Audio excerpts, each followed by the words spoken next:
안녕하세요 시청자 여러분, 김준일의 핫식스를 진행하는 김준일입니다. 신종 코로나 바이러스 1번 확진자인 35세 중국인 여성이 퇴원을 앞두고 의료진에게 감사 편지를 보냈습니다. 당신들의 진보한 의료기술과 전문적인 태도가 없었다면 저와 제 가족에게 어떤 문제가 생겼을지 상상조차 할 수가 없었습니다. 당신들은 제 영웅입니다. 앞으로 남은 생에 다른 사람을 돕는 데 최선을 다하겠습니다. 이 여성이 남긴 편지입니다. 일부에서는 한국 정부가 중국인을 치료하는데 국가 예산을 낭비했다고 비난했습니다. WHO 규정에 따라 자국에서 발생한 전염병 환자를 해당 국가가 치료하는 것은 당연한 일이고, 국내 확산을 막기 위해 국적에 상관없이 환자를 치료해주는 것도 실리적으로 도움이 됩니다. 하지만 더 중요한 것은 한국의 인도주의적 조치가 한 사람의 인생을 바꿨다는 겁니다. 이 중국인 여성은 한국에게 평생 감사하는 마음을 가지고 살아갈 것입니다. 이웃에게, 한국에게 좋은 말만 또 할 것입니다. 이웃이 어려움에 처했을 때 적극적으로 나서서 돕는다면 결국은 우리의 평판이 좋아지고 그들도 우리가 어려움에 처했을 때 도울 겁니다. 오늘도 밤을 지새며 전염병 확산을 막기 위해 최선을 다하는 우리 의료진과 방역 당국에게 깊은 감사와 존경을 보냅니다. 뉴스각성제 김준일의 핫식스 2월 6일 목요일 방송 지금 출발합니다.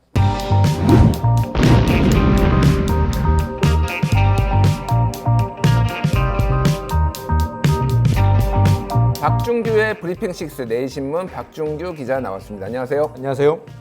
오늘 처음 가져온 게 바른미래당 소식이네요. 예, 그렇습니다. 어제 제가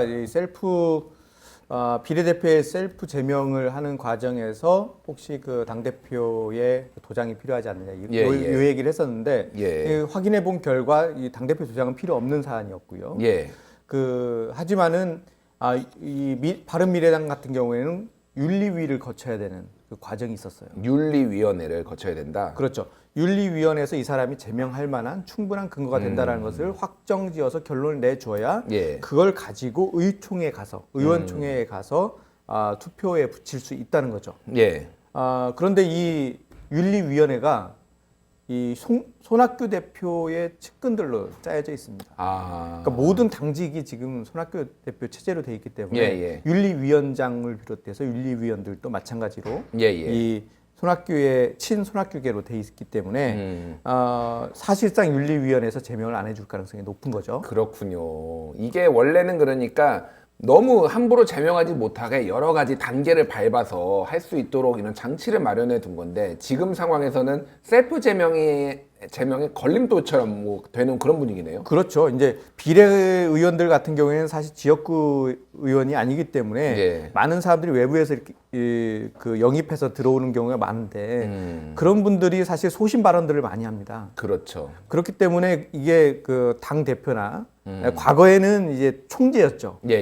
입맛에 맞지 않으면 자를 수가 있었어요. 그렇죠. 이제 이걸 막기 위해서 이러한 그 어려운 단계들을 만들어 놨는데 그걸 이런 식으로 악용한다는 것은 사실 법 취지와 원칙에서 벗어나는 일인 거죠. 그렇군요.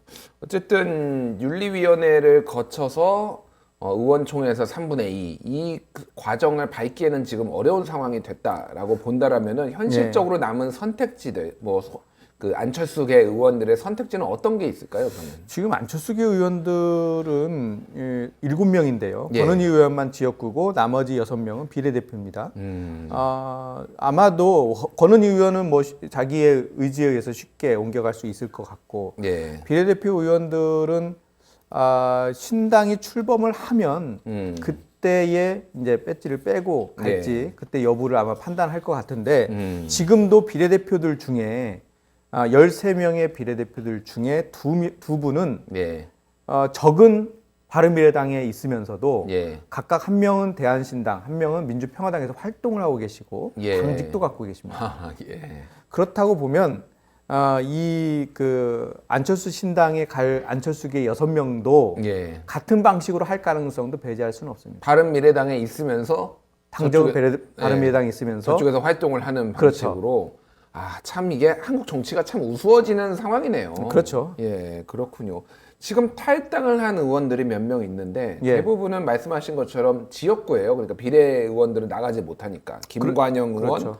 뭐 김성식 의원 이런 분들이 있는 거죠. 지금. 예, 그렇죠.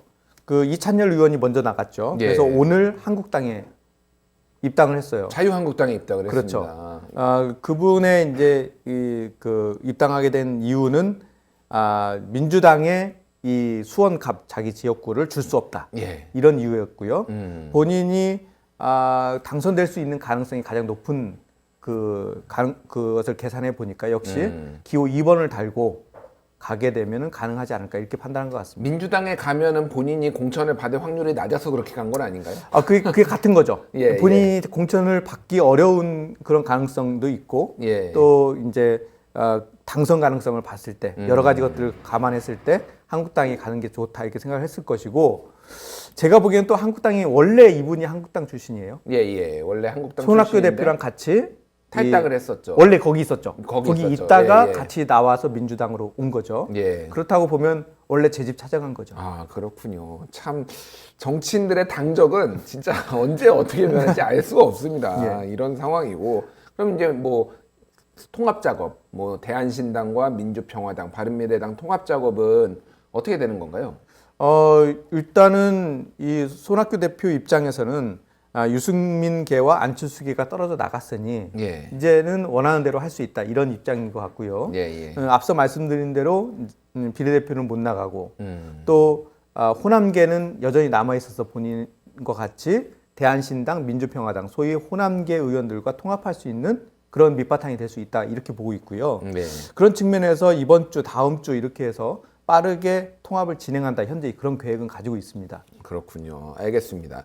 자, 자유한국당 얘기를 좀 해봐야 될 것 같은데 조은현 의원을 비례의원이죠. 그렇죠. 제명을 했습니다. 예, 이제 미래한국당에 가기 위한 절차죠. 미래한국당에 본인이 수락을 했어요. 가겠다고. 그렇죠. 그래서 지금 간 건데 이거는 어쨌든 저쪽 상황하고는 정반대 지금 상황이네요. 적극적으로 이제 이 출당을 시켜서 예. 가게 만드는 그런 거고 사실 조은현 의원에게도 상당히 많이 설득을 했을 거예요. 지금 많은 의원들이 설득을 받고 있지만 예.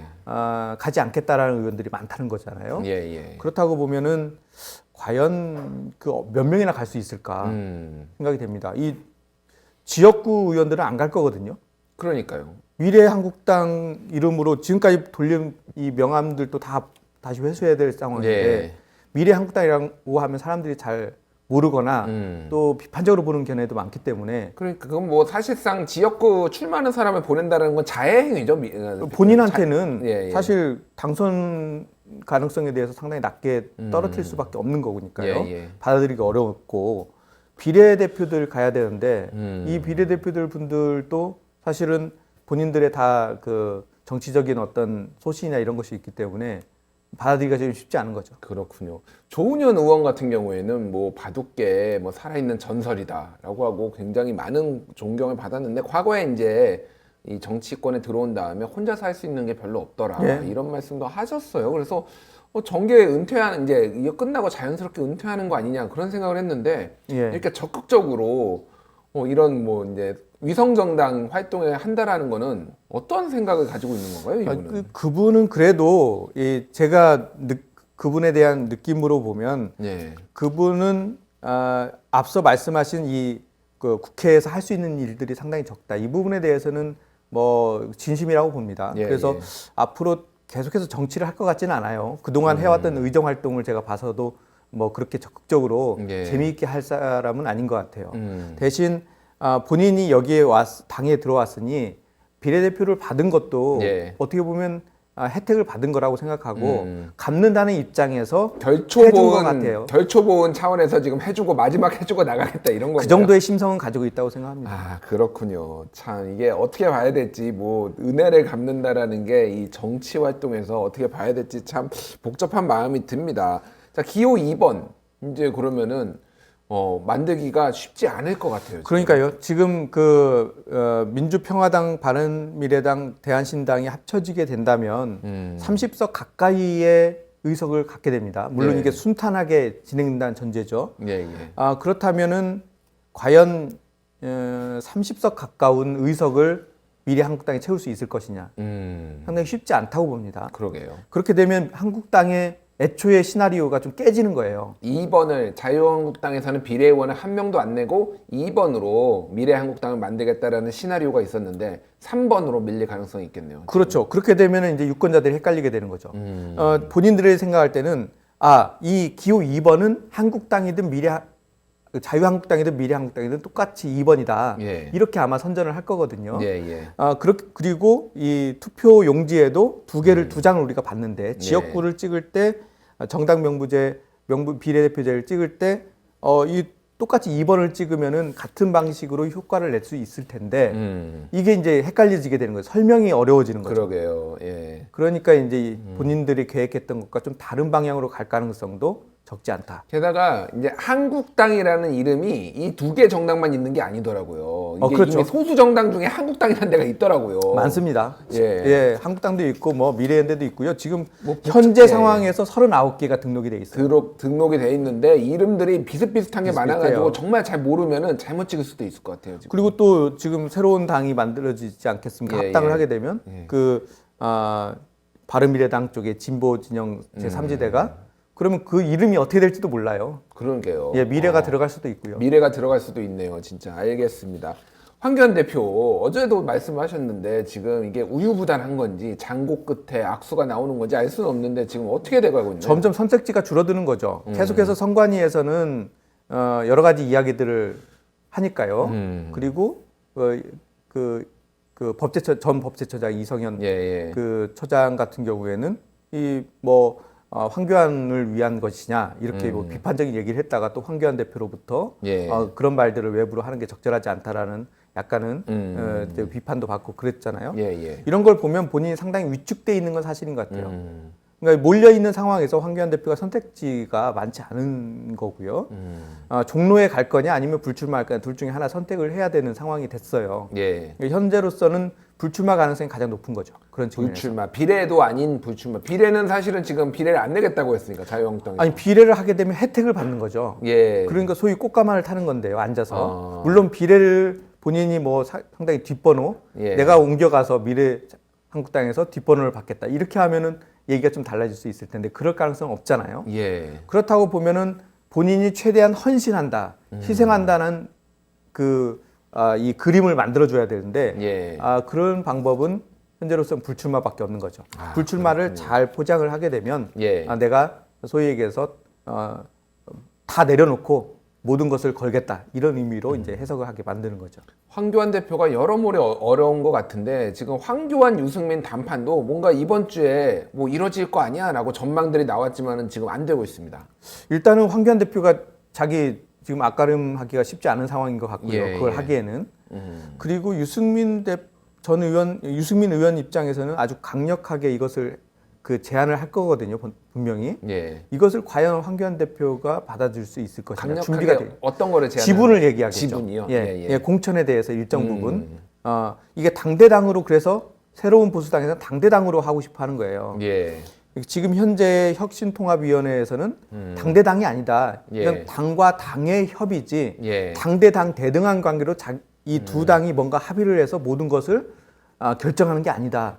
이렇게 이제 제안을 두고 있는데 새로운 보수당 입장에서는 우리는 당대당 통합을 통해서 우리의 지분을 50% 최대 50%까지 받고 싶다. 이런 의중이 있는 거죠. 그렇군요. 그러면은 지금 황교안 대표가 그런 논의를 하기에는 본인 상황도 어수선한 데다가 아직 준비가 안 돼 있다라고 보는 게 맞는 건가요? 일단 그런 의중들이 대략 비치게 되면 본인의 그런 의지가 별로 없는 거죠. 왜 우리가 지금 의석수만 해도 우리가 109석이고 거기는 8석밖에 안 되는데 어떻게 당대당이 되느냐. 이런 당 내부의 생각도 있을 테고 본인도 그렇게 생각할 가능성이 있고요. 그런 측면에서 보면 결과론적으로 봤을 때는 유승민 의원과 황교안 대표의 단판 이것이 통합의 어떤 규모나 속도, 방법 이런 것들이 최종적으로 결정될 가능성이 있습니다. 알겠습니다. 다음으로는 추미애 장관 오늘 공소장 비공개와 관련해서 공식적으로 본인이 이제 설명을 했어요. 본인도 설명하고요. 본인은 이제 기자들이 물어보니까 이제 여러 가지 설명을 했습니다. 결과론적으로 봤을 때는 이 피의사실 공포라는 소위 얘기해서 또 무죄 추정 원칙이라는 헌법을 내세웠어요. 예. 그래서 이 법무부라는 곳이 또 형사재판이라는 곳이 이런 절차를 무시해서는 안 된다. 정의를 이룰 수 없다. 이런 원칙적인 이야기를 쭉 했고요. 예, 예. 지금 당에서도 오늘 처음으로 논평을 냈어요. 예, 예. 논평을 내서 이것은 절차를 중시한 내용이다. 그렇기 때문에 이것은 기존에 이야기했던 것과 다르지 않고 충분히 우리가 설득을 이해를 할 만한 그런 수준이라는 그런 그 논평을 냈거든요. 그러니까 청와대나 법무부 지금 민주당 당의 공식 입장은 거의 동일하게 일치된 걸로 보입니다. 근데 이제 뭐 그 청와대 민주당 쪽은 그런데 나머지 이를테면 범진보연대라고 해야 되나요? 이런 쪽에서는 이거와 관련해서는 약간의 다른 입장들을 보이는 것 같은데 일단 정의당이 이거에 대해서 유감표명을 했고요. 이 사안에 대해서. 그렇죠. 오늘 했죠. 참여연대도 어저께인가요? 그저께인가 비판을 했습니다. 성명 냈죠. 성명 뭐 문제가 있다라고 성명을 내고 오늘 금태섭 의원도 이건 문제가 있다라고 또 오늘 아까 기사가 나왔는데 예, 저도 오기 전에 금태섭 의원하고 이제 통화를 잠깐 해봤어요. 예. 뭐 오늘 기사 나온 내용들 자기가 한 내용 그대로고 금태섭 의원의 생각은 이렇습니다. 이 공개되는 것이 나은 것은 이 공개가 일반인한테 공개하는 것이 아니고 국회에 공개하는 거거든요. 예, 예. 그러니까 국회라는 입법부가 법무부라는 소위 행정부의 법적 활동에 대해서 일정 부분 견제를 할 필요가 있는 거 아니냐 이런 논리고요. 왜 견제를 해야 되냐면 그 기소 사실에 국민들이 피해를 보고 있는 잘못된 방식으로 조사가 되고 있는 부분이 혹시 없는지 또 혹시나 다른 측면에서 권력이 있는 쪽에서 검찰이 권력의 그 잘못된 것을 덮고 있는 건 아닌지 이걸 감시할 수 있는 곳은 유일하게 입법부밖에 없다. 그런 측면에서 입법부가 충분히 그것을 받아서 검토를 해야 되는 거 아니냐 이런 논리고요. 그리고 공개 원칙 이 부분은 또 법률적으로도 돼 있는 부분이고 그렇죠. 결과론적으로 봤을 때는 형사재판이 시작이 되면 어차피 이건 다 공개가 된다. 그렇기 때문에 이것을 미리 국회에 공개하는 것이 문제가 될 건 전혀 없다. 이런 입장인 거죠. 그렇군요. 또 이게 뭐 여러 가지 지금 뭐 논점들이 있는데 추미애 장관이 과거에 이제 의원 시절에 국정농단 사건에 대해서 공소장 공개해야 된다 이런 발언을 한 적이 있는데 그거에 배치되는 것 아니냐라는 얘기도 나오고 있고. 그렇죠. 뭐 노무현 정부 때 시작된 건데 이거를 다시 노무현을 배신했다 뭐 이런 얘기도 나오고 있고 하여간 복잡한 좀 양상이고 전체적으로는 생각보다 우호적이진 않아요. 이게 지금 전반적으로 부정적이죠. 특히나 지금 그 여당에서 입장에서는 지금 현재 상황에서는 이 상황 관리가 되게 중요하거든요. 선거를 2달 앞두고 있기 때문에. 그래서 이 상황 관리 차원에서는 추미애 대표가 긁어부스럼을 만드는 게 조금 불만인 거예요. 그렇군요. 그러니까 이것을 대놓고 얘기는 못하죠. 왜냐하면 대놓고 얘기하게 되면 여당 내에 분열로 비춰지기 때문에 불협화음으로 비춰질 수가 그렇죠. 있으니까. 그리고 또 하나는 이 현재 그 재판 과정 여러 가지 것들에 대한 내부 불만일 수도 있고 또 청와대가 입장을 내놨기 때문에 청와대에 대한 불만일 수도 있기 때문에 이런 부분들을 공개적으로 얘기하진 않습니다.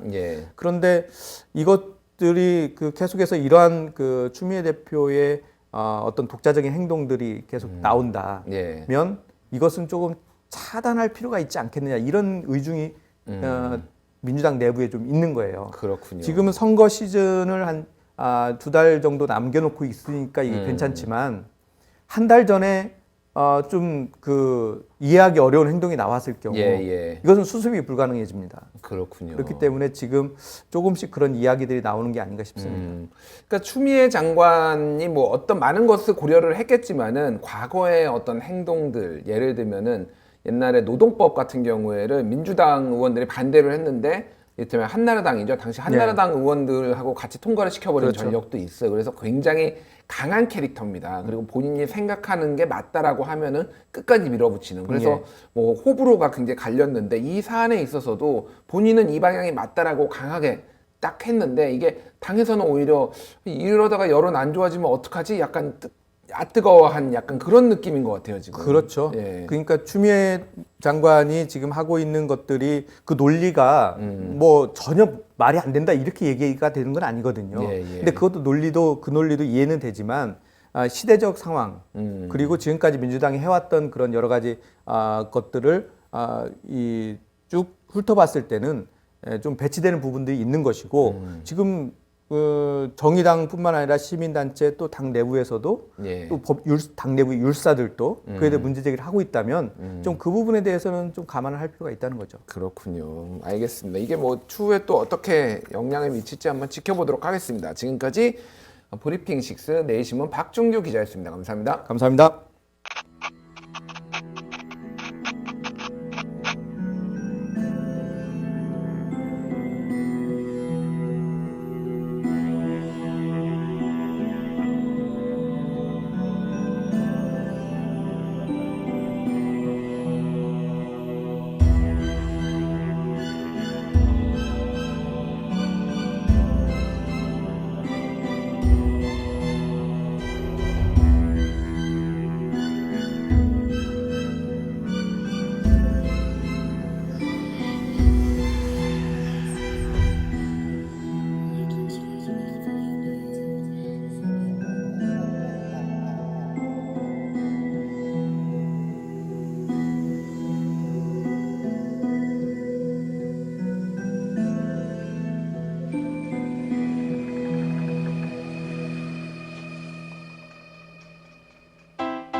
한 주간의 스포츠 소식을 정리해주는 시간입니다. 이유미의 스포츠, 이유미 스포츠 전문 작가 나오셨습니다. 안녕하세요. 네, 안녕하세요. 예, 잘 지내셨죠? 네, 잘 지냈습니다. 예. 오늘 첫 번째 가져온 소식은 어떤 거죠? 손흥민 선수 소식인데요. 제가 좋은 첫 거죠? 번째로 네. 늘 가져오는 소식이 손흥민 선수 때는 좋은 소식이죠. 그러니까요. 일단 설 연휴를 기점으로 3경기 연속골을 기록했다가 오늘 새벽에 FA컵 32강전 재경기에서도 골을 넣으면서 이제 예. 4경기 연속골을 지금 넣고 있습니다. 예.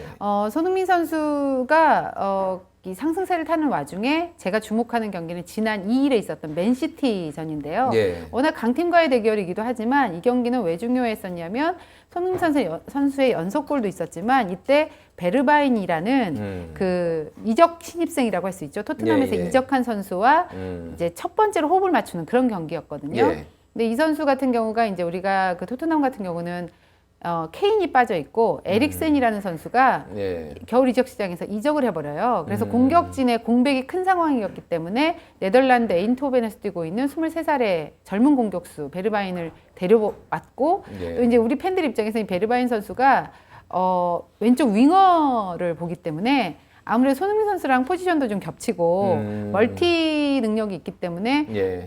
결국에는 장래로 봤을 때 미래의 경쟁자가 아니냐 이런 얘기 때문에 좀 주목을 했었는데요. 예, 예. 현재는 워낙 공격진의 공백이 컸기 때문에 베르바인이 들어오면서 손흥민 선수의 득점력을 좀 배가시킬 수 있을 것이다라는 긍정적인 전망이 있었는데 바로 이 맨시티전에서 선제골은 베르바인이 넣었고요. 예. 쐐기골을 손흥민 선수가 넣었거든요. 그렇군요. 그러니까 물론 전반 초반까지만 해도 이 맨시티한테 좀 밀리는 경기를 했어요. 근데 예. 맨시티 선수 퇴장을 한번 당하면서 수적인 좀 우세를 토트넘이 잘 지켜간 경기였는데 예. 경기 내용 면에서는 100% 만족할 수 있다 이렇게 말할 수는 없겠지만 어쨌든 무리뉴 감독이 원했던 두 선수의 골 그리고 승리 이런 걸 다 지켰던 그런 경기이기 때문에 이 부분에 대해서는 손흥민 선수가 앞으로 이 베르바인과의 호흡을 어떻게 맞춰가느냐가 좀 지켜볼 거리가 될 것 같고요. 예. 근데 사실 프리미어리그 팬들은 뭐 우리 국내 팬들이야 손흥민 선수가 골을 얼마나 넣을 것이냐 이게 중요하겠지만 지금 리버풀이 예. 무패 우승을 할 것이냐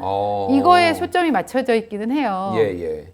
제가 이제 이 방송 다시 보기를 가끔씩 보는데 어떤 예, 분이 예. EPL 소식 좀 전해주세요 이런 분이 계시더라고요. 아, 예, 예. 그래서 제가 언젠가는 이야기를 해야겠다 좀 생각하고 있었는데 예. 지금 24승 1무예요. 24승 1무요? 네, 딱 프리미어 리그 경기에서는. 무도 하나밖에 없을 네, 정도로. 없습니다. 그리고 지금 16연승을 날리고 있고요. 대박이네요. 네, 그래서 그리고 맨시티와의 승점 차가 한 18점 차 나나 예. 그래요. 이미 그러니까 끝났네요. 그러니까. 끝났다고 봐야 돼요. 그러니까 예. 우승은 리버풀이 하는데 예. 과연 무패 우승을 하게 될 것이냐. 그래서 지금 프리미어 리그 팬들은 리버풀의 무패 우승을 기대하면서도 지켜보고 있고요. 역사상 EPL에서 있었나요? 무패 있었습니다. 우승이? 아, 있었어요. 예, 2003, 오. 2004 시즌에 아스날이 최초로 무패 우승을 했었어요. 예. 그러니까 두 번째가 되기는 하는데 이 승점 면에서는 리버풀이 더 앞설 것으로 보이고요, 제 생각에는. 예. 그리고 지금 16연승인데 한 시즌 최다 연승이 첼시가 갖고 있는 18연승이에요. 예. 그러니까 이것도 넘어설 것 같고요, 지금 분위기로는. 그래서 이런 부분에서 좀 리버풀을 주목해서 보면 프리미어리그를 더 재밌게 보실 수 있다, 이런 말씀을 드리고 싶습니다. 그렇군요. 손흥민 선수 관련해서 갑자기 생각나는 게 있는데 인터뷰 중에 말은 기침 한 번 네. 했다고 신종 코로나 바이러스 환자 취급받아가지고 굉장히 네. 지금 아시아인들이 전체적으로 예. 그런 좀 말을 많이 듣는 것 같아요. 예. 그러니까 손흥민 선수도 그걸 피해갈 수는 없었던 모양인데 아니 근데 솔직히 그 아프면 뛰겠습니까 네, 경기를? 그걸 뛸 수가 없죠. 고열이 나고 근육통이 있는 게 이 증상인데 그러니까요. 뛸 수가 없는데 왜 그런 시선으로 바라보는지 정말 이해가 안 되고 좀 기분이 나빴습니다. 그렇군요. 알겠습니다. 자, 기성용 선수. 네. 기성용 선수의 K리그 복귀설이 나오고 있다고요? 제가 이 기성용 선수 소식을 들으면서 와, K리그 스토브리가 이렇게 뜨거웠던 적이 있었나? 기성용 선수 때문에 더 뜨거워졌다, 이런 생각이 들었는데요. 예. 기성용 선수가 이제 프리미어리그 뉴캐슬 유나이티드와 상호 합의 간의 계약을 끝낸 상태예요. 그러니까 자유계약 선수나 마찬가지인 거죠. 그러니까 이 선수는 아무 구단이나 갈 수가 있어요. 아직 계약 기간이 남아 있는데 서로 끝낸 네, 거예요? 이제 끝난 상태예요. K리그 복귀가 그러면서 가시화됐던 게 손흥민 선수 쪽에서 K리그 복귀를 좀 염두에 두었었던 것 예. 같아요. 이거는 손흥민 선수 밝힌 내용은 아니지만 미루어 짐작컨대 아무래도 아내 되는 분이 연예인 그러니까 생활을 해야, 선수, 그렇죠. 손흥민 선수라고 말씀하셨어요. 네네. 예. 기성용 선수 아내 예. 되는 분이 아무래도 이제 국내에서 활동을 해야 되는 연예인이기도 그렇죠. 하고, 근데 예. 기성용 선수의 그 뒷바라지를 위해서 손흥민 계속 선수는 사랑이 너무 심한 거 아니에요? 네, 그러게 말입니다. 기성 선수의 네. 뒷바라지를 위해서 영국에 거의 있었기 때문에 네. 그리고 이제 자녀도 있고 하니까 아무래도 선수 생활의 마지막을 국내에서 마무리해야겠다는 생각을 하고 있었던 것 같아요. 그리고 실제로 그 프로 선수의 시작 기성용 선수는 서울이었거든요. FC 서울이었기 때문에 그렇군요. 그런 것에 대한 생각을 갖고 있었을 것으로 보이는데 문제는 그래서 이제 근데 기성용 선수 같은 경우가 이번 시즌 연봉이 30억 원 정도였거든요. 30억 원이요? 네. 그러다 보니까 이 금액을 좀 어느 정도 해줄 수 있는, 보존해줄 수 있는 구단이 아니, 아무리 디스카운트를 하더라도 네. 절반 이상은 절반은 그렇죠. 절대 아닙니까? 그러니까 우리 지금 K리그 선수 중에 가장 최고 연봉이 한 14억 원 정도니까 본인이 어느 정도 삭감을 생각하고 있다 하더라도 20억 원 정도 수준을 맞춰준다 하더라도 사실 힘들거든요. 웬만한 구단은. 그리고 지금 이미 이적에 대한 이런 것들이 거의 마무리가 된 상태이기 때문에 지금 자금을 이렇게 마련하는 것이 K리그 구단 입장에서 쉽지 않기 때문에 그 부분에 대해서 이런 경제력을 갖고 있는 게 한 전북 정도가 되지 않을까 예상을 하면서 전북이요? 네, 그래서 전북에 좀 그 논의를 하고 있다, 이런 얘기가 들렸어요. 그런데 기성용 선수는 죄송합니다. 제가 헷갈려서 계속 기성용 선수는 서울과 우선 협상을 해야 되는 서울이 우선 협상권을 가지고 있어요. 보내줄 때 그 우선 협상권을 요구를 했었고 그리고 알고 보니 보상금에 대한 계약도 있었던 모양이에요. 그러니까 전북 같은 경우는 서울과 문제가 기성용 선수가 해결을 하면 그 보상금, 그러니까 보상금까지는 생각을 하지 않고 있었다가 그것까지 생기니까 그런 연봉의 보상금까지 합치면 좀 그 부분은 좀 어려울 수도 있겠다라는 입장이 되고 있고, 서울 입장에서도 될 수 있으면 기성용 선수는 우리가 영입을 하는 게 맞다, 이런 입장을 계속 피력하고 있기 때문에 좀 쉽지 않고요. 그리고 기성용 선수의 K리그 행이 계속 얘기가 나오다 보니까 쌍용이라고 불렸던 이청용 선수의 복귀도 좀 어느 정도 계속해서 예상이 되고 있거든요. 그런데 문제는 선수. 이청용 선수는 좀 더 어려워요. 볼튼에 예전에 있었는데. 네, 그러니까 그랬고 지금은 보훔이라는 독일 분데스리가 2부 리그에 있거든요. 그렇군요. 근데 아직 계약 기간이 4개월 남아 있어요. 시즌이 끝나는 기간까지는 남아 있게 됐기 때문에 이 선수는 그러면 보험과의 계약도 어느 정도 마무리가 돼야 되고, 근데 우리는 K리그에서 2월 말까지 선수 명단을 제출해서 등록을 해야 되거든요.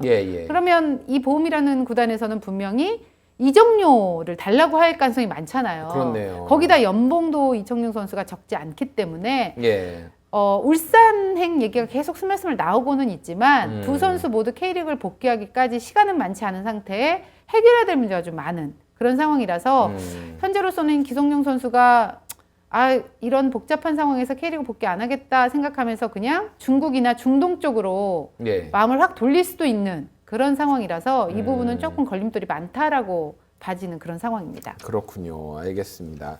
자, 다시 축구 얘기인데요. 호날두 노쇼 사건. 네. 아, 이건 뭐 놀라운 사건이었는데 이거에 대한 민사소송 첫 판결이 나왔다고요. 네, 뭐 이거는 뭐 얼마 뭐 많은 금액을 받았다 이런 게 의미가 있는 게 아니고 과연 팬들의 분노와 실망감이 네. 그 실질적인 보상으로 이루어질 수 있느냐 이게 중요했던 그러니까요. 판결이었거든요. 여담이지만 제 고등학생 조카가 이거를 호날두가 온다고 10만 원인가 하더라고요. 그때 티켓 값이. 네. 그래서 그거를 용돈을 모아가지고 갔다가 안 나와서 호날두 팬에서 안티로 돌아섰습니다. 많이 그랬죠. 예. 그리고 오죽했으면 저희 그 이제 아는 축구 기자들끼리도 무슨 얘기를 했냐면 본인이 서울 월드컵 경기장에서 아무리 축구의 업을 갖고 있지만 예.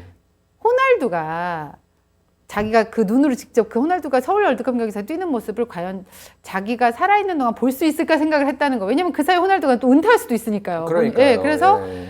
그 가족들 한 16명을 동원해서 샀던 기자도 있어요. 아, 그래요? 네. 그런데 이런 사건이 벌어져서 정말 분노의 글을 썼던 걸 기억을 하는데 아마 그런 분들 많으시고 그때가 저녁 경기였기 때문에 1박 2일로 올라오신 분들도 많아요, 지방에서. 아, 그렇군요. 그러니까 정말 근데 이제 그때 계약서상 예. 광고를 어떻게 했냐면 호날두가 적어도 45분은 뛰기로 예. 계약이 돼 있기 때문에 무조건 뛴다. 그렇죠. 네, 그걸 믿고 오신 분들이 무척 많았거든요. 예, 예. 근데 호날두 선수가 아예 몸도 거의 풀지 몸을 않았을 안 정도로 풀었죠. 네, 예. 그랬었고 경기도 한참 후에나 펼쳐졌었죠. 시작이 워낙 늦었고요. 예. 그런 상황이었는데 많은 사람들이 그런 아쉬움을 얘기하더라고요.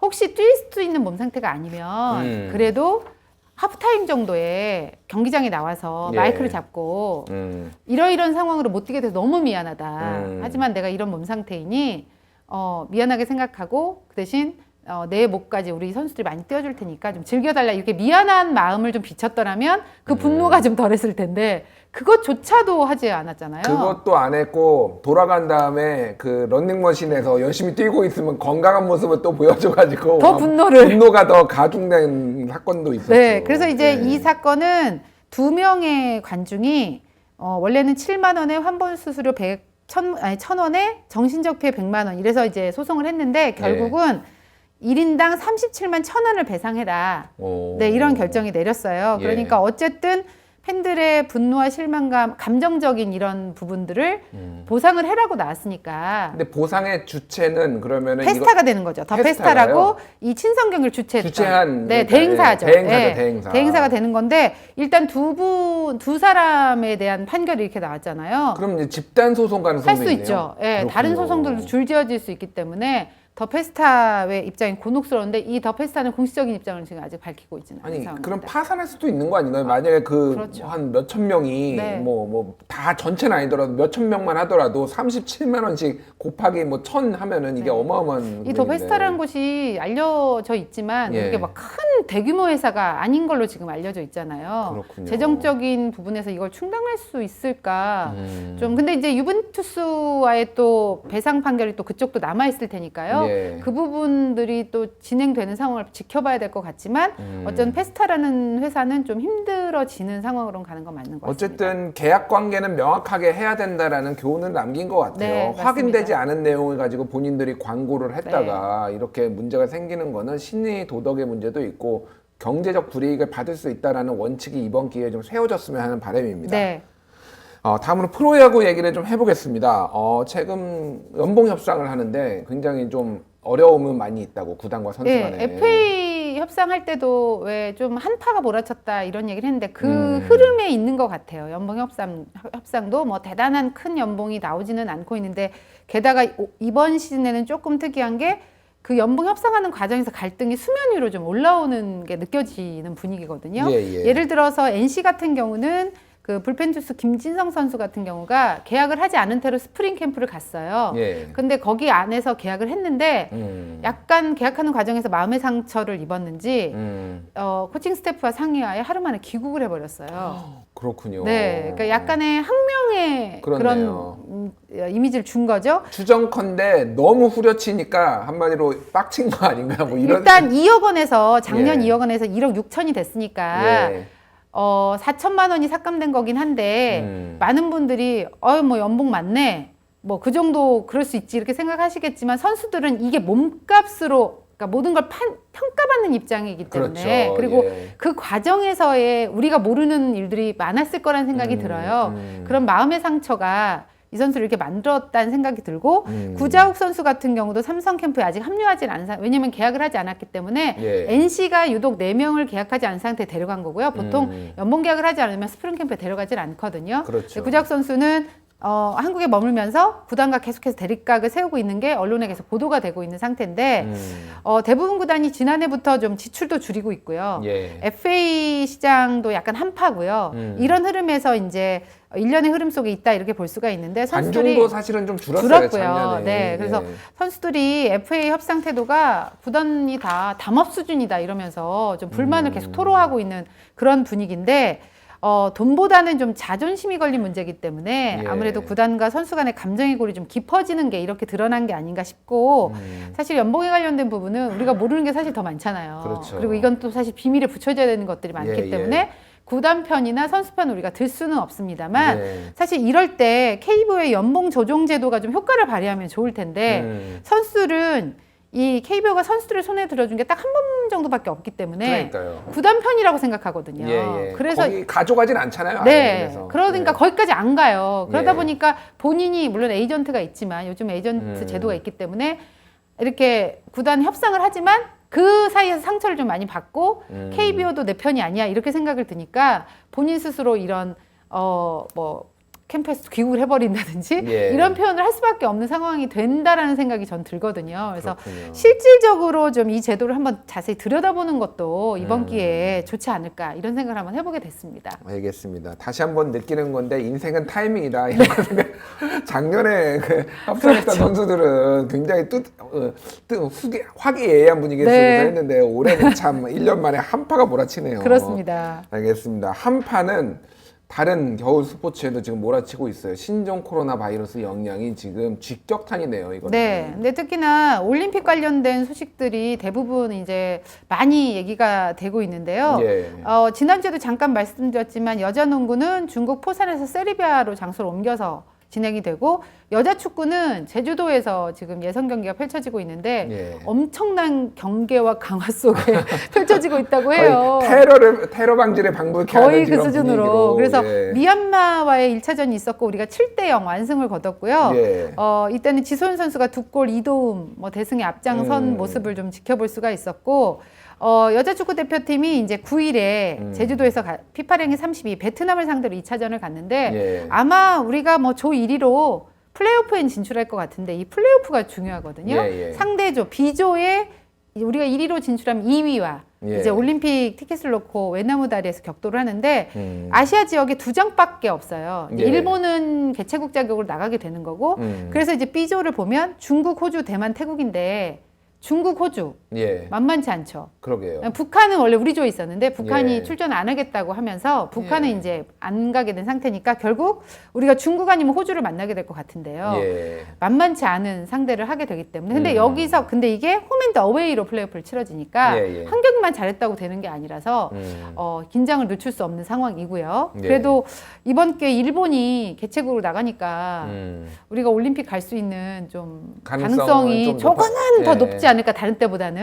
예. 그런 생각이 들고요. 여자 농구는 2008 베이징 올림픽 이후에 12년 만에 올림픽 본선행을 노리는데요. 오늘 밤입니다. 10시 30분에 세르비아에서 스페인과 B조 1차전을 갔는데 사실 스페인은 이길 수 없어요. 단호하게 제가 이렇게 얘기합니다. 스페인은 원래 뭐 남자도 잘하죠. 세계 거의 최강이죠. 네, 여자는 네. 2018년 월드컵 3위고요. 2010년 리오올림픽 은메달. 그리고 2019년 유럽 선수권 우승한 세계적 강호기 때문에 그렇네요. 이 팀을 이긴다는 건 쉽지 않고요.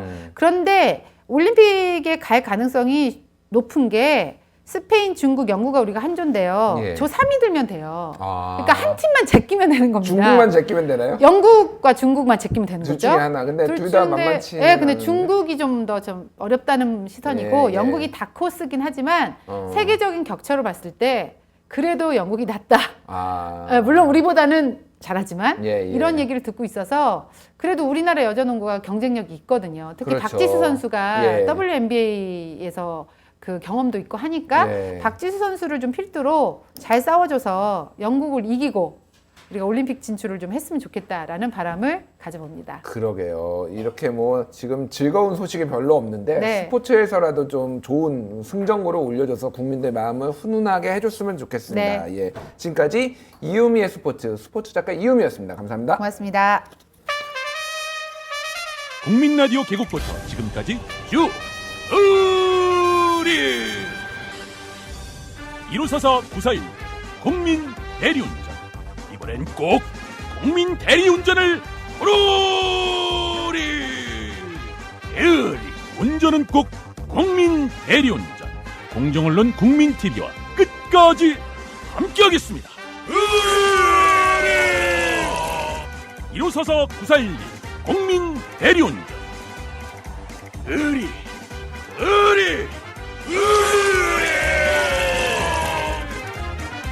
1544-941 국민 대리운전.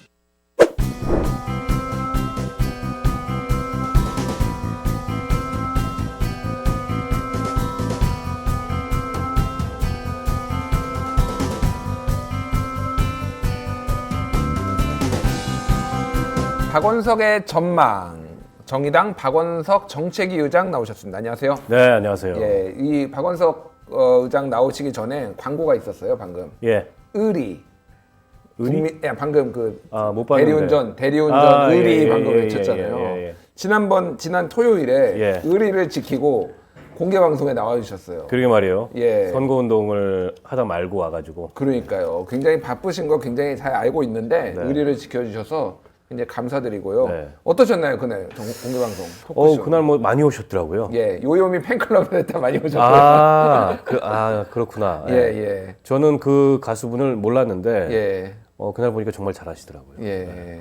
아무튼 뭐 재밌었습니다. 예. 오랜만에 안진걸도 만나서. 그러니까 안진걸 소장도 나왔었죠. 네. 예, 그래서 나와주셔서 일단 드린다는 말씀을 좀 드리려고 제가 꺼냈고요. 네. 요즘 뭐 맛집 투어 중이세요? 그거는 맛집 투어는 아니고요. 블로그에 식당 소개가 지금 올라가 있네요. 예, 제가 이제 지역구에서 선거운동을 하다 보면 예, 어차피 밥을 먹어야 되잖아요. 예, 예. 그래서 동네의 맛집이라기보다는 좀 정성스러운 그런 숨은 골목 가게들을 찾아서 그걸 이제 소개하는 영상을 제가 블로그에 계속 올리고 있어요. 더군다나 요즘에 이제 코로나 바이러스 때문에 예. 식당이 잘 안 됩니다, 가보면. 그렇군요. 그나마 이제 동네 식당들이 예. 좀 나은 편이라고 하는데도 예, 예. 잘 안 돼요. 그래서 일종의 이제 이 어려움을 겪는 상인들과의 연대의 마음으로 가서 밥도 먹고 그것도 영상도 올리고 소개도 하고 그렇게 하고 있어요. 그렇네요. 지금 보고 있는데 거의 하정우 씨를 방불케 하는 먹방 지금. 아니, 그러니까 뭐 제가 CF를 노리시는 건가요 지금? 그건 아닌데 저희 수행하는 친구가 예. 그러더라고요. 이게 먹방이 예. 사실은 쉬운 것 같지만 어렵다. 왜냐하면 예. 맛있게 먹는 게 쉽지가 않다. 맛있게 먹어야 됩니다. 근데 저한테 타고났다 그러더라고요. 그래서 그래요? 걱정할 필요가 없다. 약간 진짜 하정우가 약간 오버랩되고 있어요 얼굴에서. 저 영상 중에 보면 재밌는 영상이 하나 있는데 예. 이게 빠르게 돌리기 아니면 실제 속도 이렇게 나오는데 정말 제 젓가락이 예. 아주 현란하게 현란하게 춤을 췄으니까 이렇게. 보이지 않는 그런 장면도 있습니다. 알겠습니다. 예. 박원석 TV 지금 구독자 몇 명인가요? 지금 얼마 없습니다. 예. 구독 좀 늘려주세요. 예, 저희 뭐 우리 시청자 여러분 이거 보고 계신 분들은 모두 박원석 TV 가서 많이들 구독도 해주시고. 저는 그 긴 컨텐츠를 올리지 않고요. 예. 길어야 2분. 정도로 좋네요. 예. 그날 선거운동에서 좀 인상적이었던 거나 혹은 저런 골목 맛집 투어나 예. 골목 맛집 투어는 또 정보기도 하잖아요. 그러니까요. 한번 많이 구독해 주셨으면 좋겠습니다. 저도 가서 먹방 한번 잘 보도록 하겠습니다. 예. 자, 뭐 이제 정치 얘기를 좀 해보죠. 네. 바쁘신 거 아는데 정치 얘기를 해봐야 될 것은 이제 미래한국당. 정의당의 강력한 라이벌로 평가받고 있는 미래한국당, 자유한국당도 아닌 라이벌은 미래한국당 나왔습니다. 어떻게 보셨어요 지금? 글쎄요, 저거는 뭐 위성 정당이면서 사실은 정당 정치를 어떻게 보면 좀 심하게 형해화시키는 정말 해서는 안 되는 행동을 했다고 생각하고요. 정당이라는 게 국민의 정치적 의사 형성 기능을 하는 거고 정치적 의사 형성 기능을 하기 위해서는 그 정당이 추구하는 목표, 가치, 뭐 흔히 이제 정강 정책으로 표현되는 이런 게 뚜렷한 정당이어야 되잖아요. 예. 근데 미래한국당이라는 거는 오로지 비례 의석 확보를 목표로 하는 정당이기 때문에 예. 저거는 원칙적으로 볼 때 성립될 수 없는 정당이라고 봐요. 그렇군요. 게다가 자유한국당이 사실은 모든 걸 다 배후에서 주도하고 있고 심지어 공채 공고도 자유한국당 명의로 나갔습니다. 당직자 공채 공고. 그날도 굉장히 그 한성규 대표보다는 황교안 대표가 더 환호를 더 받고 그러니까요. 그래서 네, 박수를 저거를 받았어요. 우리 정당법상 그리고 이제 우리 정치에 대한 우리 통념상 과연 허용해야 되는 건가에 대해서 심각한 저는 문제의식을 느끼고요. 네. 정의당에서는 정당법 위반과 또 위계에 의한 공무집행 방해로 황교안 대표를 고발을 했습니다. 고발을 했어요. 남부지검에 고발장을 민주당도 제출했습니다. 하고 네. 정의당도 했어요. 네. 그렇군요. 근데 저런 식의 이 정당 정치를 무너뜨리는 정당 설립이 허용된다면 선거제도 개혁의 취지도 반감될 뿐더러 우리 정치 자체가 희화화되는 거죠. 그렇군요. 근데 유죄를 받을 가능성에 대해서는 약간의 뭐 이견들이 있어요. 왜냐하면 이 강제로 보낸 것이 문제다라고 했는데 그렇죠. 자발적으로 갔기 때문에 저건 예. 강제성을 띠지 않는 거다라는 예. 건데 그 이외에도 뭐 정당 설립 자금이나 이런 거 관련해서 그 당직자들한테 할당해서 모금을 했다 이런 의혹도 지금 나오고 있잖아요. 그렇군요. 정치자금법 위반 소지도 있어서 선관위가 좀 유의 깊게 이걸 살펴서 판단을 해야 될 사항이 아닌가 싶습니다. 그렇군요. 지금 뭐 영상에도 나오고 있는데 한성교 대표도 나오고 있고 방금은 오태양 네. 우리미래당 네. 그 공동대표죠. 김소희 그 오태양 두 분인데 그중에서 오태양 대표가 나가서 했는데 폭행 논란도 있어요. 맞았다. 실제 오태양 대표가 입원을 한 걸로 알고 있습니다. 예, 그날 예. 심하게 이제 뭐 몸싸움 재질을 하는 과정에서 예. 몸싸움을 당하고 여기저기 좀 상처도 있고. 예. 근데 이제 물론 이제 무리한 거 아니냐. 어찌됐든 간에 논란은 있지만 특정 정당의 그 출범식에 가가지고 또 원외 정당이긴 하지만은 예. 우리 미래당도 정당인데 공당인데 대표가 가서 저런 식의 이제 단상 점거를 한 게 그러나 이제 저런 행동이 나올 수밖에 없을 만큼 지금 미래한국당이라는 것이 어떻게 보면 우리 정당 정치를 허구화시키는 그런 가짜 정당이기 때문에 그 점에 대해서 의사 표현을 하고 싶었던 게 아닌가 싶습니다. 그렇군요. 알겠습니다. 자, 청와대 그 선거 개입 의혹 사건과 관련해서 이제 법무부가 공소장 비공개했는데 여기저기서 비판의 목소리가 많이 나오고 네. 이게 조금 아까 전에 잠깐 박준규 기자하고도 얘기를 했는데 결이 다른 게 참여연대도 비판하고 정의당도 유감 표명을 하고 뭐 여기저기서 비판을 많이 했어요. 그건 추미애 장관이 좀 무리를 하셨다고 봅니다. 왜냐하면 이게 이제 기소가 되면은 공개 재판이 원칙이고 예. 공소장은 법원에 기소가 되는 순간 다 공개가 되도록 돼 있는 겁니다. 예. 그리고 실제 그 국회에서 그 동안에 공소장 공개를 요구해서 법무부가 비공개를 한 적이 없어요. 예. 그러니까 실명만 가린 채로 실명을 다 가렸죠. 전부 공개를 했는데 이번에는 뭐 요약한 자료만 제출하겠다. 과거의 관행이 잘못됐던 거다라고 얘기를 합니다만 공인인 피의자의 인권도 물론 중요하죠. 그러나 그 공인인 피의자의 인권이 어떻게 보면 이 국민의 알 권리를 앞설 수 없고 또 입법부가 그 수사 과정에서 인권 침해는 없었는지 혹은 권력이 사건을 은폐하거나 축소하려고 하는 게 아닌지 이런 거를 일종의 국정에 대한 감시 차원에서 공개를 요구하는 거는 그동안의 관례에 비추어 봤을 때 전혀 무리한 게 아니고 과거의 국정농단 사건 피의자들의 공소장도 다 공개가 됐어요. 그렇죠. 그걸 요구를 했단 말이죠, 과거에는. 추미애 의원이 의원 시절에 뭐 추미애 의원뿐만 아니라 예, 지금의 예. 여당이. 그렇죠. 예. 근데 이제 와서 과거의 관행이 지난 뭐 15년 동안의 관행이 전부 잘못됐다라고 얘기하는 거는 오히려 저런 결정이 결국에는 울산 선거 개입 사건의 파장을 총선을 앞두고서 최소화하려고 법무부가 무리수를 두는 거 아니냐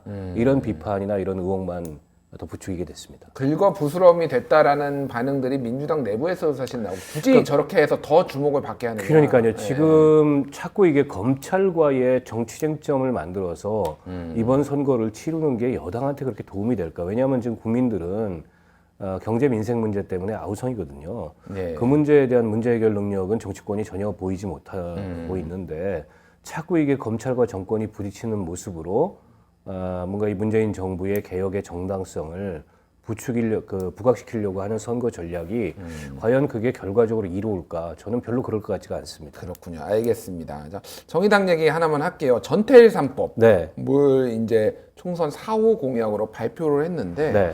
간단하게 한번 설명해 주시고 뒤에 잠깐 더 얘기를 해보죠. 일단 뭔가요, 이게? 올해가 전태일 열사가 선언한 지 50주년이 되는 해인데요. 예. 근로기준법을 지켜라 였지 않습니까? 근데 여전히 근로기준법의 사각지대에 놓여 있는 노동자들이 굉장히 많습니다. 예. 일단 5인 미만 사업장에 종사하는 600만의 노동자들이 있고 노동자임에도 불구하고 노동자성을 인정받지 못하는 230만 명의 예. 특수고용 노동자들이 있어요. 그러니까 이분들은 근로기준법의 사각지대에서 사실상 제대로 된 처우도 또 이 사회적 안전망도 제공받지 못하고 있거든요. 예. 이제는 더 이상 이거를 유보해서는 안 된다는 취지에서 정의당이 21대 총선 공약으로 제시했고 21대 국회에서 반드시 이 전태일 3법을 실현하겠다는 그런 목표를 가지고 있습니다. 그렇군요. 방금 기자회견 하시는 거 봤는데 네, 네. 그 먹방하던 그분 맞나요? 굉장히 다른데요? 다른 분 아닌가요 지금? 달라야 됩니다. 아 달라야 되나요? 알겠습니다. 달라야 됩니다. 너무 멀쩡해 보여서 먹방할 때는 국회에 올 때는 엄근진해야 되고 예. 먹방 할 때는 또 굉장히 친근해야 됩니다. 그렇군요. 알겠습니다. 자, 이제 본격적으로 이제 우리 시험 성적표 받아봐야죠. 예. 지난주 박제 영상 보고 한번 가보시죠. 코로나 바이러스 국면이 조금 장기화될 가능성이 있잖아요. 일단 이게 이제 감염 질병이 도면 무조건 정부 여당에겐 부담이 돼요. 어떤 경우든지. 검찰이 어제죠. 13명 기소를 집단 기소를 했잖아요. 이게 지지층은 결집시키지만 예. 중간층에 있어서는 어떻게 좀 상반된 반응들이 나올 수 있고 이게 이제 대통령이나 여당 지지율에 부담이 될 수 있기 때문에 예. 저는 올라갈 가능성보다는 떨어질 가능성이 높다 이렇게 봅니다. 보수 통합에 모든 걸 걸고 있는 거나 마찬가지인데 예. 누군가는 크게 내려놓는 이런 모습이 있어야 되거든요. 별로 그런 모습이 없어요. 게다가 이제 본인의 거취를 두고도 이길 수 있는 그런 어떤 행보를 하는 것으로 보이지가 않아서 자유한국당도 제가 보기에는 뭐 별로 그렇게 올라갈 여지가 많지 않다 이렇게 봅니다. 자, 정의당 4.4% 지금 2주 연속 4.4%였는데 어떻게 보시나요? 4.4%보다는 올라갈 거다. 4.5% 보십니까 그러면? 그보단 조금 높아야죠. 그보다 네. 높나요? 그러면 5%대 보십니까? 네. 알겠습니다. 유독 다른 거는 다 맞추시는데 정의당 거는 유독 잘 틀리세요. 이게 남의 건 원래 남의 건 잘 맞춰요. 예. 그렇지 남의 않습니까? 거는 잘 맞추는데. 이 점 보는 분들도 예. 자기 운명은 잘 몰라요. 아, 그렇군요. 남의 점은 잘 보면서. 예. 일단은 지난주에 이제 예측한 거는 대통령이 하락할 것이다. 그리고 민주당도 뭐 같이 하락할 것이다. 그리고 자유한국당도 별로 호재가 없다. 하락할 것이다. 그리고 정의당은 5%대에 기록할 것이다. 얘기를 했는데 오랜만에 다 틀렸어요. 정의당 맞지 않았나요? 정의당은 맞았죠. 네. 정의당은 맞았는데 오랜만에 다 틀렸고요. 일단 이게 약간 그 시차가 있는 것 같아요. 예전에는 월요일자에 그거를 하다가 지금 이제 주중 집계를 하니까 요게 그 반응이 조금 미묘하게 차이가 있는데 어쨌든 대통령 그 주중 집계, 리얼미터 주중 집계 기준으로 긍정평가가 45에서 48로 약간 오르고 부정평가가 50.3에서 47.8로 약간 떨어졌어요. 그러니까 이제 지난주에 그 코로나 바이러스가 쫙 확산되면서 예. 이제 국민 불안 심리도 커지고 또 언론에서도 정부 방역 체계의 문제나 예. 이런 것들을 집중적으로 보도를 했어요. 근데 이제 그런 게 영향을 좀 미쳤던 면이 없지 않아 있는데 예. 주말 접어들고 또 정부의 대응 노력이 많이 부각이 됐고 또 실제 비교적 지금 대응을 잘 하고 있는 겁니다. 잘 하고 있어요. 물론 이제 사실. 23번, 23번째 확진자까지 나오긴 했지만 지금 이게 전 세계적인 전파 속도 그리고 감염 속도 이게 이제 4의 n승 정도로 감염 속도가 빠르대요. 예. 그러니까 과거에 이제 사스가 한 2의 n승 정도 감염 예. 속도가 있었다면 그보다 훨씬 더 빠르다는 거죠. 그에 비하면은 물론 이제 앞으로 이게 더 많이 전파될 가능성이 있긴 합니다만 예. 현재까지 정부 방역 체계에 그다지 그렇게 큰 구멍이 뚫려 있다거나 허점이 있다고 보기가 어려울 정만큼 예. 잘 대응을 하고 있고 또 뭐 여러 가지 지금 그 행정적으로도 비상하게 움직이고 있지 않습니까? 이런 점들이 다소는 이제 국민들한테 안도감을 주면서 예. 지지율이 반등한 것 같은데 근데 이거는 또 나빠질 수도 있습니다. 왜냐하면 그럼에도 불구하고 이게 확산 속도가 굉장히 빠르게 진행이 될 위험성도 없지 않아 있거든요. 때문에 이거 앞으로 조금 더 두고 봐야 되지 않을까 싶어요. 그렇군요. 그래서 뭐 다시 어쨌든 오차범위 내지만은 긍정이 부정보다 조금 더 나왔다라는 데 의미를 둘 수 있을 것 같아요. 이게 한 4주 만에 다시 그런 흐름을 보였네요. 민주당도 지지율이 갑자기 급상승이라고 해야 되나? 급상승까지는 아닌데 어쨌든 제법 많이 올라서 한 3%포인트. 이거는 어떻게 봐야 되나요? 일단 대통령 지지율하고 궤를 같이 하는 면이 있고요.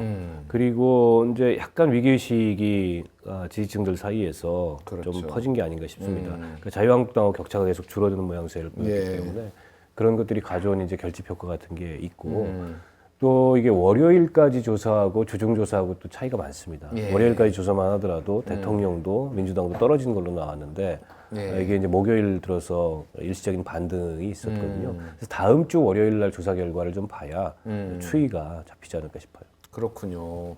이를테면 뭐 김의겸 대변인 불출마라든지 뭐 이렇게 민주당 내부에서 좀 추스리는 모습들 그런 것도 좀 영향을 그렇죠. 그게 악재가 될 수 있는 요소였는데 김의겸 대변인 불출마했고 또 지금 이제 정봉주 의원도 계속 논란이 되고 있는데 정봉주 의원도 불출마까지는 아니지만 이게 검증위를 안 거치고 공관위로 갔을 경우에 불이익 가능성이 높다 이런 것들을 공론화하면서 이른바 이제 중간층 성향의 비판적 지지자들이 좀 떠나지 않고 이제 지지 답변을 하도록 만든 요인이 아닌가 싶어요. 그렇군요. 자유한국당은 뭐 큰 차이는 없어요. 거의 유지를 했다라고 보는 게 맞는 것 같은데. 지금 이제 자유한국당 내의 최대 쟁점은 그 황교안 대표 종로 출마하고 보수통합이지 않습니까? 근데 황교안 대표 종로 출마가 어떻게 보면 거의 지금 뭐 이 남아처럼 얽혀버렸어요. 그러니까 시기적으로 이미 저는 실기했다고 보거든요. 그러게요. 이제 종로 출마를 다시 선언해도 빛이 안 납니다. 그러니까요. 그리고 이제 결과도 별로 안 좋을 것 가능성이 높고 그리고 종로 아닌 다른 지역구를 선택하는 것도 서울에서 사실은 당선 가능한 험지라는 데가 별로 없어요. 그러게요. 당선이 가능하면 그건 험지가 아니고. 그러니까요. 그리고 진짜 험지는 당선이 거의 어려울 상황이고. 심지어는 일부에서는 불출마 선언을 해야 된다, 차라리. 뭐 그냥 그런 얘기도 총선에 나오고. 백의종군해야 된다, 이런 얘기까지 나오지 않습니까? 그런데다가 본인은 지금 종로를 놓고서 저렇게 그냥 그 갈팡질팡하는 모습을 보이면서 다른 중진들에게는 험지 출마를 요구를 하고 있어요. 그래서 오늘 홍준표 전 대표 한마디 했더라고요. 현 대표는 꽃신 신겨가지고 뭐 그 좋은 데로 보내고 전 대표는 집신 신겨가지고 컷오프하냐 이게 무슨 공정한 공천이냐. 그분이 참 말씀은 잘해요. 아니 그러니까 근데 사실은 이제 그런 반응들이 나올 수밖에 없어요.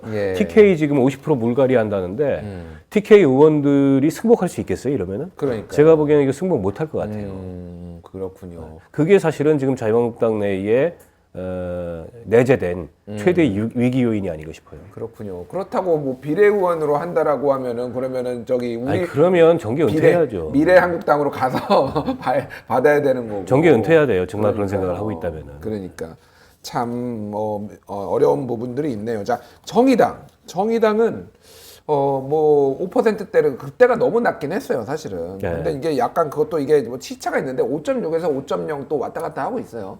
지금 이제 저희가 춘궁기를 잘 버티고 있습니다. 잘 버티고 있는 건가요? 그 5%대로 올라왔는데 뭐 성에는 안 차죠. 지금쯤 한 7% 그 이상 나와야 이제 총선 임박해서 10% 넘을 수 있다고 보고 있는데 아무래도 이게 이제 정치가 양극화 돼 있잖아요. 쟁점도 양극화돼 있고 특히 이제 검찰 문제를 둘러싼 공방이 벌어지면 거기에 사실은 별로 낄 틈이 없습니다. 그게 이제 계속 그 정의당을 포함한 다른 이제 군소 정당들의 지지율이 오르지 못하는 이유인데 이게 이제 총선에 임박해서 국민들이 정책 비교를 하고 또 이번 총선에서 어떤 선택이 우리 정치를 조금 더 나은 어떤 지형으로 만들겠는가 이런 거를 고민하게 되면 지금보다는 조금 더 나은 그런 어떤 선택을 받을 수 있으리라고 기대하고 있습니다. 자, 지금 그 정당들을 쭉 보면은 정의당 밑으로 이제 뭐 새로운 보수당, 바른미래당 쭉 이제 굉장히 낮은 수치들을 기록을 하고 있어요. 여기에 지금 안철수 신당이 빠져 있습니다. 사실 아직은 네. 이제 공식 정당이 아니니까. 근데 만약에 안철수 신당이 이제 집계가 되기 시작한다라고 하면 어떻게 보세요? 정의당보다 높게 나올까요? 아니면은 낮게 나올까요? 그 안철수 신당이 무슨 신을 믿는지에 따라 달려 있겠죠. 아. 신당이니까 뭐 신을 믿지 않겠습니까? 예. 근데 제가 보기에는 안철수라는 이름 세 글자 이외에 여전히 모호합니다. 제가 무식해서 그런지 안철수 전 대표가 뭐 모호하다고 얘기했더니 실용적 중도가 모호하다 얘기했더니 무식하다고 무식하다 반박을 얘기했죠. 얘기했다고 하는데 아니, 저뿐만이 아니라 많은 언론인들 또 많은 국민들이 뭘 하고 싶은 거냐. 심지어 김종인 전 대표마저 그런 얘기를 했더라고요. 예. 무슨 얘기를 하는지 잘 모르겠다. 저도 모르겠거든요. 그분이 표방한 게 뭐 혁신정당, 작은 정당, 그다음에 뭐 공유정당 이런 건데 공유정당 이름을 안철수 신당이라고 짓습니까? 그거부터 좀 전 이상해요. 그래서 제가 보기에는 안철수 의원이 독일, 미국 다니시면서 뭔가 변화하는 세계를 보고 우리도 이렇게 있어서는 안 되겠다. 우리도 변화해야 되겠다라는 결심을 하고 정치에 복귀했다고 하는데 정작 본인이 안 변한 것 같아요. 아, 그렇군요. 세상은 변했는데 본인은 안 변했다. 그래서 안철수 신당이 무슨 신을 믿는 당인지 한번 보겠습니다. 그렇군요. 제법 근데 나온다라는 예측도 있는데 정의당은 이게 자신에 있는 건가요? 글쎄요. 뭐 저희는 그 지지층이 겹치지 않기 때문에 일단 예. 안철수 전 대표가 만들 당하고 정의당을 지지하는 분들하고 지지층이 별로 안 겹칩니다. 물론 일부 겹치는 지지층이 있을 수 있는데 예. 이게 이제 양당 정치에 실망하고 뭔가 이게 제3지대를 선택하는 예. 이런 지지층이 겹칠 수는 있으나 그조차도 이게 정의당 지지 성향의 이 중간층하고 안철수 지지 성향의 중간층은 많이 달라서 저희하고는 큰 뭐 이 제로섬 게임 관계에 있지 않다고 봐요. 아, 그렇군요. 예, 뭐 강남에 빌딩 사려는 사람은 정치하면 안 된다고 기자회견을 저렇게 하셨네요. 그렇군요. 일단 뭐 조국 전 장관을 겨냥해서 한 얘기 같습니다. 자, 정의당은 이제 4호 공약까지 발표를 했고 네. 전태일 3법 뭐 말씀을 하셨어요. 네. 정의당은 지금 행보가 지금 어떻게 예견되어 있습니까? 지금 그 비례 국민 경선은 지금 어떻게 돼가고 있나요? 일단 2월 10일까지 1차 마감. 1차 마감은 이제 오프라인상에서 국민 선거인단으로 신청하는 신청서가 마감되고요. 예. 2월 17일 날 온라인 ARS와 인터넷 신청이 마감이 됩니다. 예.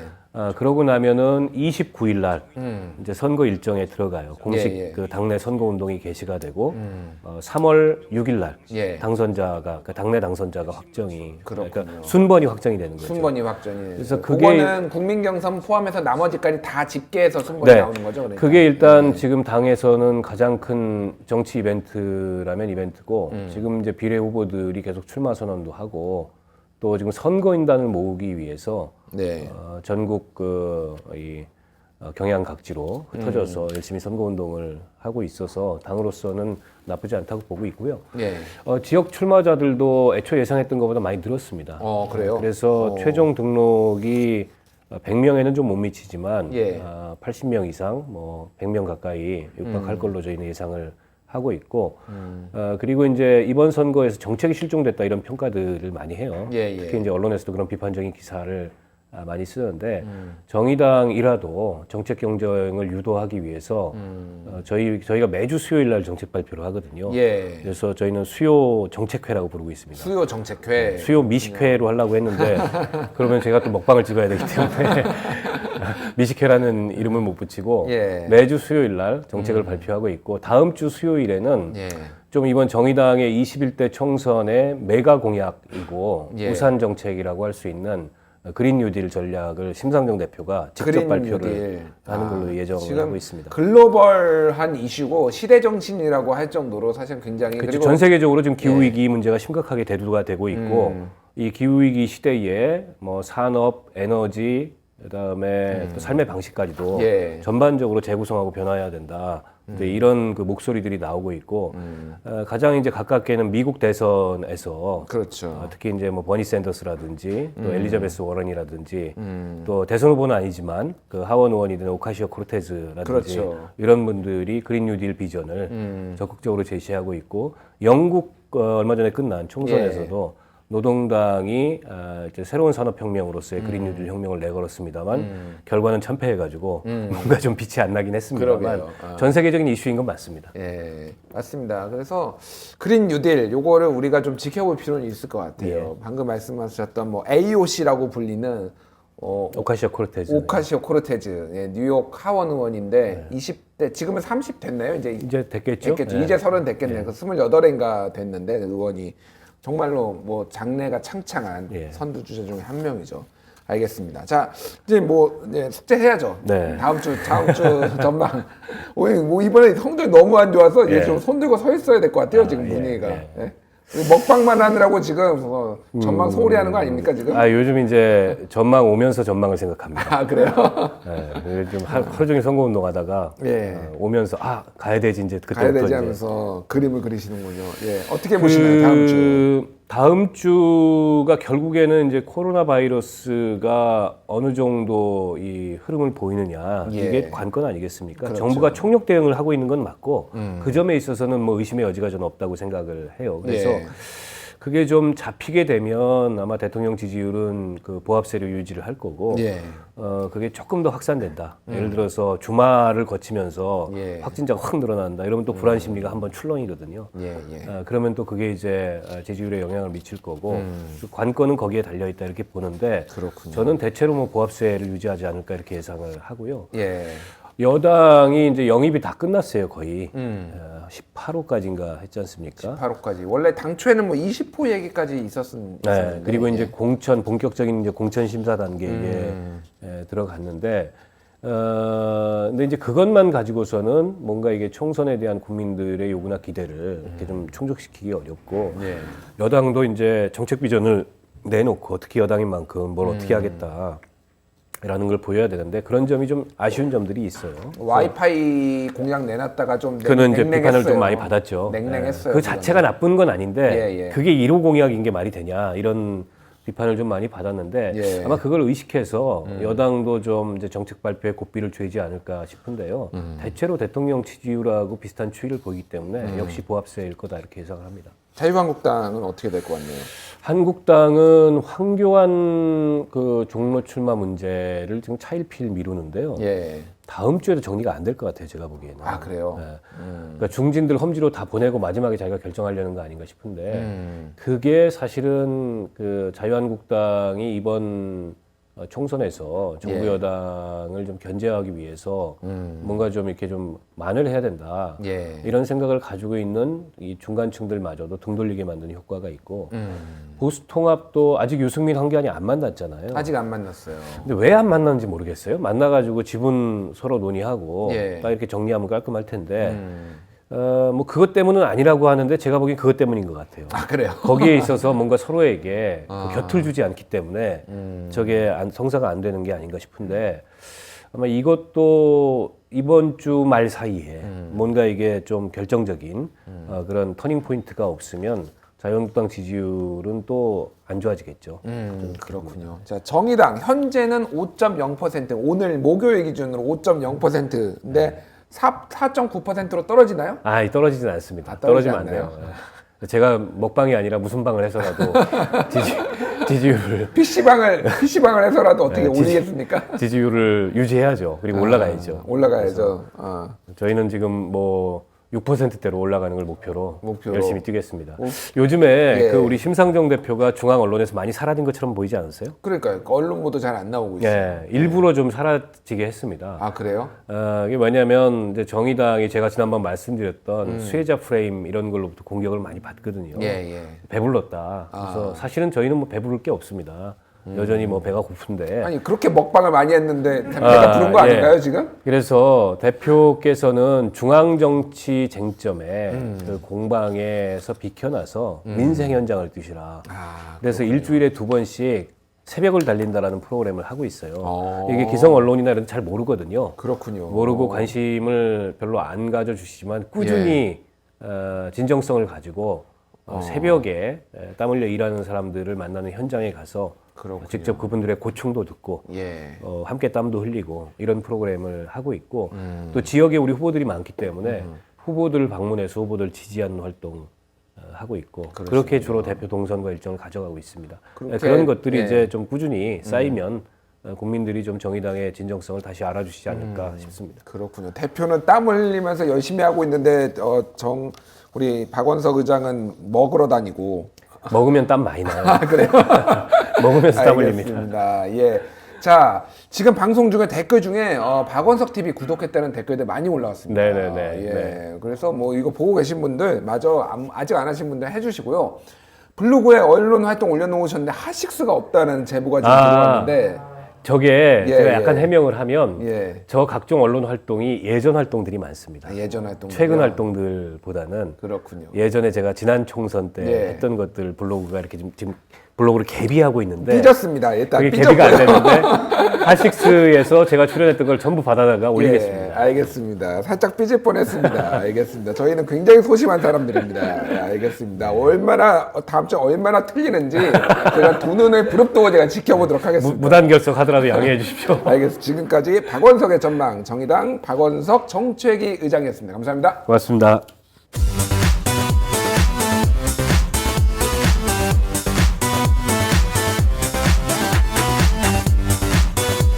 예, 오늘의 베스트 댓글은 always 쫑님 그리고 냥돌이 TV님 내일까지 성함 주소 전화번호 닉네임 이메일로 보내주시면 저희가 닥터키친 다방커피 설탕이 들어있지 않는 닥터키친 다방커피를 저희가 보내드리도록 하고요.